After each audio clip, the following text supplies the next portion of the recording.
our country's profound appreciation on the Secretary-General of the United Nations, His Excellency António Guterres. Profound honor and privilege for Papua New Guinea to receive him at our most important month and in our most important and milestone year.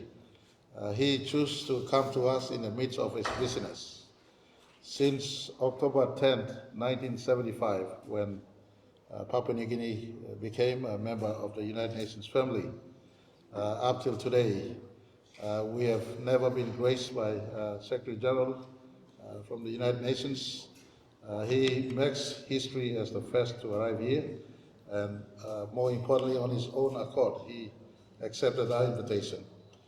Many of the worldviews that he's been advocating, especially from the global interest perspective, on leaving no one behind, uplifting people out of poverty, fighting for climate change and climate justice, preservation of biodiversity and forestry, sustainable use of our ocean resources, keeping peace at all fronts.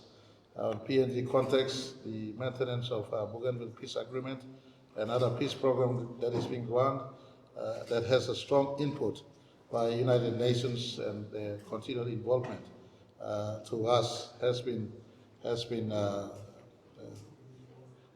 recognized, and for him to come all the way gives recognition to the work of United Nations in the maintenance of our democracy thus far 50 years on. Sir, Excellency, we welcome you once again to the country.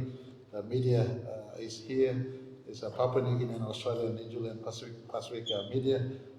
They, at your pleasure, please speak to us. Honourable Prime Minister, distinguished members of the media, Gulpela evening. Let me begin by thanking the Prime Minister Marape and the government and people of Papua New Guinea for their very warm welcome. This is a visit of solidarity. Dear Prime Minister, I am perfectly aware of the enormous challenges that you face as you pursue sustainable and inclusive development. But I have an enormous admiration for the resilience, the courage and determination of your people. I am honoured to be the first UN Secretary-General to visit Papua New Guinea and to join you in celebrating 50 years of Papua New Guinean independence and democracy. Over the past 5 decades, you have taken on a profound task to weave your breathtaking diversity into one people and one country that leaves no one behind. That process is by no means easy, but it is the spirit of unity and dialogue that the world needs today. This is a moment of great turbulence, from conflicts to the climate emergency to economic instability and inequality. Papua New Guinea has felt the pain of these challenges, but you also provide a model for solutions. The Bougainville Peace Agreement has now been in place for 24 years. Its durability is a symbol of what can be achieved through perseverance and mutual respect. And the United Nations has walked with you on this journey, from weapons disposal to the 2019 referendum, and will continue to stand beside you as the next phase begins. I salute the people of Bougainville as they prepare to cast their votes in the 5th autonomous election since the agreement, and wish them a safe and rewarding polling day. And I also welcome the adoption of the National Prevention Strategy on Violence. Every person deserves to live without fear, regardless of their tribe or gender. This strategy is an important step towards that future. For more than a decade, the UN Peacebuilding Fund has supported complementary efforts, including conflict resolution, sustainable agriculture, and access to health care. I will have the opportunity to witness this work firsthand around the country where the United Nations is honored to support your efforts. We work extensively with young people who make up a full 60% of Papua New Guinea's population and are one of the nation's greatest assets. We must ensure that they have opportunities they need to thrive. There is another group for whom our partnership is especially relevant: women. On this visit, I look forward to meeting with female community leaders. Violence against women and girls is a challenge that confronts all societies, including Papua New Guinea, and I commend the efforts by the Parliament to address it. The contributions of women to this great nation deserve our full recognition and respect.